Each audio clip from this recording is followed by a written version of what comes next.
Hello everyone, आज हम summary करने जा रहे हैं R.L. स्टीवेंसन के ऐसे चाइल्ड्स प्ले की, जो कि 1878 में कॉर्नहिल मैगजीन 38 में पब्लिश हुई थी। ऐसे शुरू होता है और R.L. स्टीवेंसन हमें बताते हैं कि लोगों के बीच में जो रिग्रेट है कि बचपन चला गया है, बचपन खो गया है, बचपन वापस आ जाए, ये फुली जस्टिफाइड नहीं है और इसे जस्टिफाई नहीं किया जा सकता, क्योंकि बहुत सारी जो चाइल्डहुड की जो हमारी हैबिट्स होती हैं उन्हें हम अपनी इच्छा से खुद ही लूज करते हैं, हम खुद फैसला लेते हैं और हम बड़े होने के एडवांटेजेस को भी अक्सर नज़रअंदाज करते हैं। जो चाइल्डहुड में हमारी एनर्जी और इम्पल्स का लेवल होता है वो भले ही कम हो जाता हो, पर हमारी मेंटल स्ट्रेंथ जो होती है वो बढ़ जाती है। हम चीज़ों को बैठे बैठे देखते हुए भी इंजॉय करना सीख लेते हैं। अब बस कर्टन में मॉन्स्टर होने का डर नहीं है और ना ही कोई स्कूल है। आगे R.L. स्टीवेंसन कहते हैं कि जो चाइल्डहुड और अडल्टहुड है वो एक ट्रेड सिस्टम के जैसे है। जो बचपन की चीज़ें हैं जो हमें बचपन में नहीं मिलती थी वो बड़े होके मिल पा रही हैं, पर बड़े होके वो चीज़ें नहीं मिल पा रही हैं जो बचपन में मिल पा रही थी। पर ये बात ध्यान में रखना चाहिए, ये अडल्टहुड में हमें टीचर्स और पेरेंट्स का डर नहीं होता। जैसे जैसे हम बड़े होते जाते हैं हम अलग अलग तरह के प्लेजर महसूस करते हैं। एक गंदी डिश खाने के लिए बच्चों को कहानी की जरूरत होती है और बड़ों को अचार की। अगर कोई अडल्ट टाइम से खाना ना खाए, ड्रिंक ना करे या एक्सरसाइज ना करे तो माना जाता है कि उसकी सेहत खराब हो रही है, जबकि अगर कोई बच्चा ऐसा नहीं करता तो कहा जाता है अरे वो तो खेल में व्यस्त है। आगे राइटर हमारे चाइल्डहुड और अडल्टहुड में जो हमारी सेंसेस होते हैं उनके बारे में भी डिस्कस करता है। बच्चे कई चीज़ों को देख सकते हैं, बट उनके लिए वो चीज़ें या तो बोरिंग होती हैं या खेलने के योग्य होती है। बच्चों की जो छू के सेंस करने की जो शक्ति होती है वो भी अडल्ट्स जितनी अच्छी नहीं होती। बचपन में हमें बहुत ही नॉर्मल सी सेंसेस ही याद रहती हैं, जैसे कि गर्म या ठंडा। हालांकि जो दर्द होता है वो किसी में भेदभाव नहीं करता, अडल्ट हो या चाइल्डहुड हो। दर्द बच्चों के फेरी गार्डन में आए हुए रूड विजिटर जैसा है और बड़ों के लिए भी वो उतना ही असहनीय है। बच्चों को अक्सर मीठा पसंद होता है, जबकि बड़े कई तरह की चीज़ों को खाकर उन्हें टेस्ट कर सकते हैं और एक्सपीरियंस कर सकते हैं।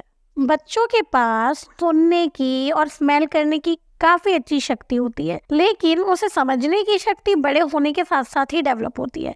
जैसे कि किसी बच्चे को गाने की बीट और म्यूज़िक तो पसंद आ सकता है, बट उसकी जो डीप लिरिक्स है वो धीमे धीमे बड़े होते होते ही उन्हें समझ आती है। जैसे जैसे हम बड़े होते जाते हैं हमारी समझ बढ़ती जाती है, हम चीज़ों को फिलोसफिकल सेंस में समझने लगते हैं, चीज़ों को एनालाइज करने लगते हैं। जैसे कि किसी शॉप विंडो के अंदर देखना बचपन में ये नॉर्मल है, पर जब आप बड़े हो जाते हो आप एनालाइज करते हो कि अगर ये सामान बिक रहा है तो क्या मतलब होगा, कौन सा सामान बिक रहा होगा। हम हर चीज़ पर एनालाइज करने लगते हैं, इसीलिए हमारे जीवन से सरप्राइज चला जाता है और शुगर स्नैक हम स्पेशल फील होने लगते हैं। अब हम वॉक भी सोशलाइज करने के लिए या अपनी बॉडी को हेल्दी बनाने के लिए करते हैं। भले ही हम बचपन को एक रोमांटिक ग्लास की नजरिए से देखते हैं, पर सच बात यह है कि जब हम बड़े हो जाते हैं हम चीज़ों को समझने लगते हैं बेहतर तरीके से। राइटर कहता है कि बच्चों का फोकस काफ़ी कम होता है। राइटर आगे एक बच्चे का एग्जाम्पल देता है।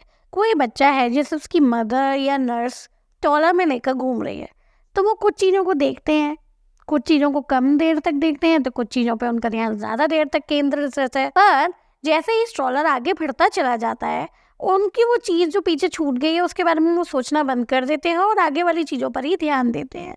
राइटर ये भी कहता है कि ये बात अलग है कि बच्चे कभी कभी एरोगेंस शो करते हैं। आगे राइटर की एक मेमोरी बताते हैं कि वो उसे चोट लग गई थी तो वो काफ़ी रो रहा था, चिल्ला रहा था। तभी वहाँ पर एक यंग लड़का आता है और उससे पूछता है कि इस कमरे में मेरे टॉयज़ हैं क्या, और फिर उसके बाद जब उसे नहीं दिखते वो आगे चला जाता है। वो राइटर से भी ये तक नहीं पूछता है कि तुम्हें क्या हुआ, तुम क्यों चिल्ला रहे थे। राइटर कहता है उसे मेरे दर्द पर टाइम वेस्ट करने की ज़रूरत ही महसूस नहीं हुई। राइटर कहता है बड़े लोग एक ही जगह पर बैठे बैठे अपने आप को कहानियां सुनाने की क्षमता रखते हैं, छोटे बच्चे बेचारे ये भी नहीं कर सकते। राइटर आगे कहते हैं कि इसका ये मतलब नहीं है कि बच्चों के पास इसके लिए इमेजिनेशन नहीं होती। एक बच्चे के लिए तो डॉल, फैक्शन फिगर, यहाँ तक कि ड्रॉवर तक उसके खेल का हिस्सा बन जाते हैं। एक ड्रॉवर एक चट्टान बन सकती है जिसमें उसके एक्टर्स को पार करना है। एक बच्चा तो सबसे सिलिएस्ट थिंग को भी अपना एक्टर बना लेता है और सबसे स्टूपिड थिंग को अपना खाना। अगर किसी दिन किसी बच्चे ने एक चेयर को अपने खेल में कैसल बनाया है और बाद में वो चेयर उठाकर किसी मेहमान को बैठने के लिए भी दे दी जाए तो उसे फ़र्क नहीं पड़ता, वो दूसरी चीज़ को अपना कैसल बना देगा। और जो भी चीज़ें उसकी इमेजिनेशन के आड़े आती हैं बच्चे उन्हें इग्नोर कर देते हैं, तुरंत ही कर देते हैं। राइटर का कहना है कि बच्चे और बड़े एक ही दुनिया में रहते हैं, लेकिन देखते अलग अलग चीज़ों को है। जैसे कि टेलीफोन वायर्स आपस में कभी कभी इंटरसेक्ट तो करते हैं पर मैसेज अलग अलग लेकर जाते हैं। राइटर आगे कहते हैं कि लोग कहते हैं कि बच्चों के पास बहुत ज़्यादा इमेजिनेशन की शक्ति होती है, और हाँ होती भी है, पर हमें ये भी याद रखना चाहिए कि वो अडल्ट्स ही होते हैं जिन्होंने नर्सरी स्टोरीज को लिखा है। रॉबिन्सन क्रूसो जैसी अन्य कहानियाँ बच्चों के लिए लिखी गई हैं, उन्हें उसी तरीके से लिखा गया है जिस चीज़ों को बच्चे समझे और बच्चे जाने, पर उन्हें लिखा एक अडल्ट नहीं है। हमें ये बात कभी नहीं भूलनी चाहिए। आगे राइटर कहता है कि बच्चों को शायद चेयर्स वगैरह की ज़रूरत इसीलिए पड़ती है क्योंकि वो दिमाग में उनके पास इतनी शक्ति नहीं है कि वो उस नॉवल को स्टोर करके रख सके और उस हिसाब से खेल सके। हम उन्हें ब्लेम नहीं कर सकते क्योंकि उन्होंने अभी दुनिया नहीं देखी है, उन्हें इतनी नॉलेज नहीं है, वो अपनी प्रैक्टिस कर रहे होते हैं ताकि यही लोग आगे चलकर थिएटर की दुनिया में अपने इसी टैलेंट से लोगों को रुला सकें। बड़े और बच्चे दोनों ही सपने देखते हैं, सेम ही सपने। बच्चों के खेल ड्रामा से ज़्यादा डे ड्रीम के जैसे होते हैं, जबकि अडल्ट्स की डे ड्रीम फिजिकल नहीं होते और कई बार ये निराशा की ओर ले जाते हैं। बच्चों के लिए मेक बिलीव ही सब कुछ होता है। राइटर बताता है कि उसने अल्फाबेट्स को खेल खेलते हुए और एक्ट करते हुए ही सीखा था। राइटर कहता है कि हम सबने ही ऐसे खेल खेले होंगे, अपना होमवर्क करने से पहले ऐसे खेल खेलना जैसे कि हम कोई बिजनेसमैन हो। बच्चे जो होते हैं वो रियलिटी से ज़्यादा शेडोज में रहना पसंद करते हैं, वो जिब्रिश भाषा बोलते हैं और कहते हैं कि ये फ्रेंच है। यहाँ तक कि उन्हें मील्स भी इंटरप्शन लगता है अपने खेलने के बीच में, इसीलिए तो वो ऐसे खेल बताते हैं जिसमें मील भी उनका खेल का हिस्सा हो। यहाँ तक कि बच्चे एक गेम को भी दूसरी कहानी बनाकर गेम खेलते हैं, जैसे कि हाइड एंड सीक को एक एडवेंचर स्टोरी बना देना। इसीलिए छोटे बच्चों को आमतौर पर क्रिकेट और फुटबॉल जैसे गेम पसंद नहीं आते हैं क्योंकि वो स्टोरी ढूंढने के लिए उन्हें चैलेंज करते हैं। राइटर सोचता है कि बच्चे अपने पेरेंट्स के बारे में क्या सोचते होंगे जो उनकी इंचेंटेड दुनिया का हिस्सा है। वो आते हैं, उन्हें प्यार भी करते हैं, पर कभी कभी उनसे दूर भी चले जाते हैं। राइटर को याद है कि जब वो छोटा था तब वो ये सोचता था कि वो पूरा दिन खेल ही क्यों नहीं खेल सकते। राइटर आगे कहता है बच्चों से ये एक्सपेक्ट करना कि वो डिसिप्लिन में रहें या चीज़ों को समझें, ये गलत बात है, ये फेयर नहीं है।